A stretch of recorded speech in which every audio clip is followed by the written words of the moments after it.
आप देख रहे हैं सौगंध टीवी, सौगंध वतन की। साथियों, बहुत बहुत स्वागत है आपका सौगंध टीवी पर। और इस वक्त हम राजधानी दिल्ली में मौजूद हैं। जी हाँ, ये वही राजधानी दिल्ली है जहाँ पे जी समिट की बैठक हो रही है।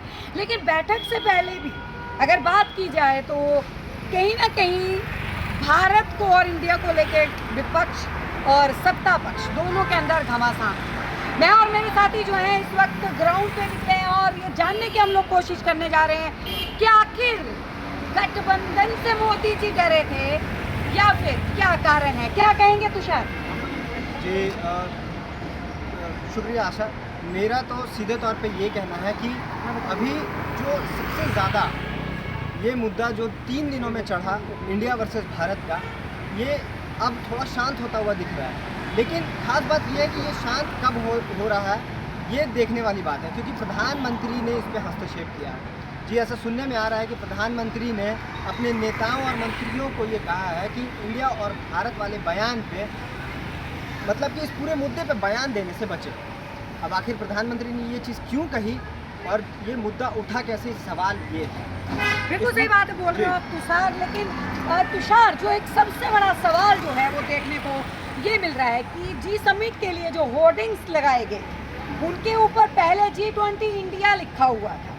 लेकिन जब ये भारत वाली जो कंट्रोवर्सी बीच में आई तो उस दौरान सभी होर्डिंग्स रातों रात बदल दिए गए।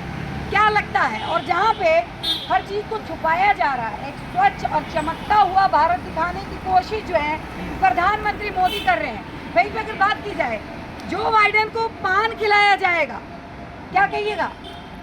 जी, इंडिया और भारत के मुद्दे पे तो हम सबको पता है कि किस तरह से रातों रात होर्डिंग्स बदले गए, इंडिया से भारत में तब्दील कर दिए गए। तो कहीं ना कहीं इसमें सत्ताधारी जो पक्ष है उन्होंने फायदा तो उठाया है, जो राजनीतिक फायदा बिल्कुल एक राजनीतिक फायदा तो उठाया, क्योंकि उनको पता था कि इंडिया नाम से जो अलायंस बना है उस अलायंस को वो एक मजबूत अलायंस बनती हुई दिख रही है। पूरे देश भर की जो सबसे ज़्यादा अहम पार्टियां हैं, चाहे वो तृणमूल कांग्रेस हो या फिर आरजेडी हो, बिहार से नीतीश कुमार की पार्टी, जेडीयू हो, डीएमके हो, स्टालिन की जो पार्टी है, या फिर कई पार्टियां हैं, वो सारे इस अलायंस में, इंडिया नाम के अलायंस में सब जुड़े हुए हैं। तो कहीं ना कहीं एक जो ये इस पूरे माहौल में जो एक सत्ता पक्ष को जो एक डर है कि कहीं ना कहीं ये एक मजबूत विपक्ष अब खड़ा हो रहा है लोकसभा चुनाव से पहले, तो इस वजह से भी उनको इस शब्द पे प्रहार करना था और वो था इंडिया। लेकिन तुषार, एक सबसे बड़ा सवाल जो है वो यहाँ पे ये भी उठ रहा है कि जो एक तत्कालीन जो अभी एक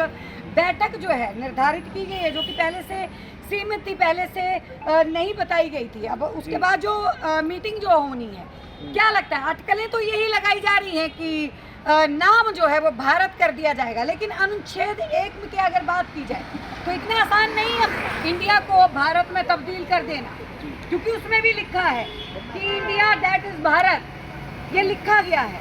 क्या सोचते हैं आप?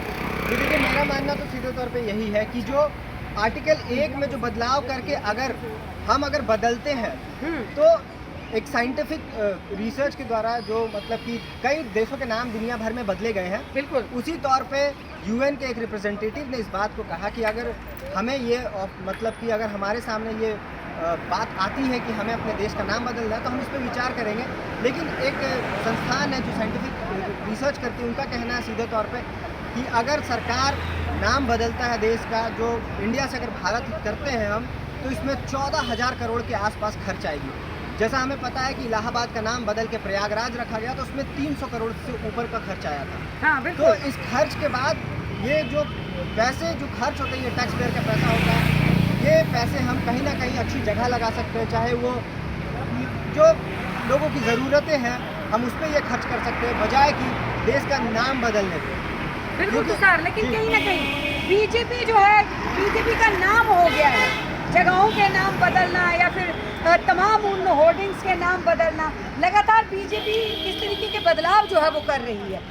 लेकिन जनता कहीं ना कहीं नाखुश नजर आ रही है। जनता को ये लग रहा है कि हमारे लिए जो है वो अच्छे फैसले नहीं लिए जा रहे हैं। जनता का ये भी सवाल है, पहले कुछ निर्धारित नहीं होता है, सब कुछ अचानक से करते हैं मोदी जी। क्या मोदी को ऐसी छवि के साथ 2024 में लोकसभा चुनाव में नुकसान होने की संभावना दिख रही है आपको? देखिए, मुझे जहाँ तक लगता है कि अगर 2024 में चुनाव होते हैं और उसमें जो भी रिजल्ट आते हैं, लेकिन ये जो नाम बदलने की राजनीति है, हाँ। तो इस नाम बदलने की राजनीति में जो सत्ताधारी पक्ष है उनको शुरुआत में तो कहीं ना कहीं फ़ायदा मिला था। हाँ। क्योंकि उन्होंने सीधे तौर पे कहा था कि हमारा जो इतिहास है वो सनातन से जुड़ा हुआ है, ना कि मुगलों से या अंग्रेज़ों से। बिल्कुल। तो इस चीज़ को वो भुनाने की कोशिश करते हैं और वो इसी चीज़ को भुनाते हुए नाम बदलते हैं। चाहे हमने देखा कि कई चीज़ों के नाम बदले गए हैं। वो नेहरू मेमोरियल को जिस तरह से प्रधानमंत्री संग्रहालय का नाम दिया गया, बिल्कुल। ये भी एक काफ़ी विवादित था। कांग्रेस ने इस पर सवाल भी खड़े किए थे। तो ये मुझे जहाँ तक लगता है कि कहीं ना कहीं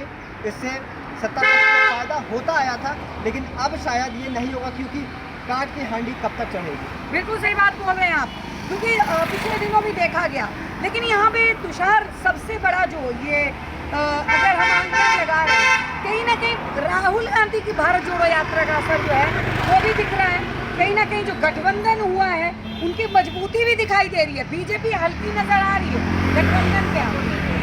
हल्की तो नहीं कहूँगा, क्योंकि जो भारतीय जनता पार्टी है इस समय, अगर हम आंकड़ों के हिसाब से बात करें तो हाँ। पूरे दुनिया की सबसे बड़ी पार्टी है, जो पॉलिटिकल हाँ। पार्टी है। लेकिन जो इस समय विपक्ष है वो भी कहीं ना कहीं 2019 के मुकाबले या 14 के मुकाबले मजबूत नज़र आ रही है। बिल्कुल।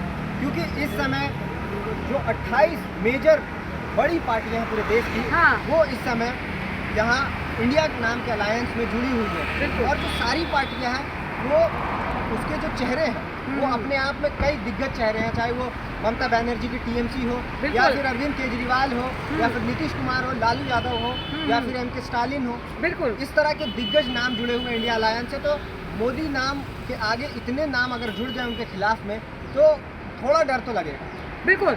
और वहीं पे अगर बात की जाए जिस तरीके से ये भारत और इंडिया की कंट्रोवर्सी सामने आई, तो तुषार बहुत सारे अभिनेताओं के ट्वीट्स भी आए।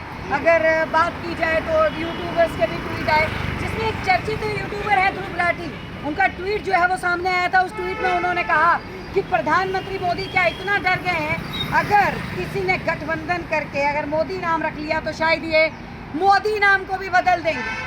जी, लेकिन मुझे तो जहाँ तक लगता है कि ये जो नाम बदलने की राजनीति है, अगर ये एक ट्विटर पे बहुत छाया हुआ भी था, हाँ। कि जिस तरह से भारत को इंडिया का नाम बदल के भारत करेंगे, अगर कल को जो इंडिया अलायंस है वो अगर भारत कर ले अपना अलायंस का नाम, तो कल को फिर देश का नाम बदल के बीजेपी भी किया जा सकता है। क्या बात ये है? ट्विटर पे बात छा गई थी उस दिन जिस दिन ये पूरा मामला आया। बिल्कुल। तो ये तो हम सभी जानते हैं कि किस तरह से जो भारतीय जनता पार्टी की राजनीति है, नाम बदलने में कहीं ना कहीं थोड़ी माहिर है और एक्सपर्टीज उनके पास है। जी, तो देखिए तमाम मुद्दों पर हमने बात करी। बने रहिए हमारे साथ, देखते रहिए सौगंध टीवी। आप देख रहे हैं सौगंध टीवी, सौगंध वतन की।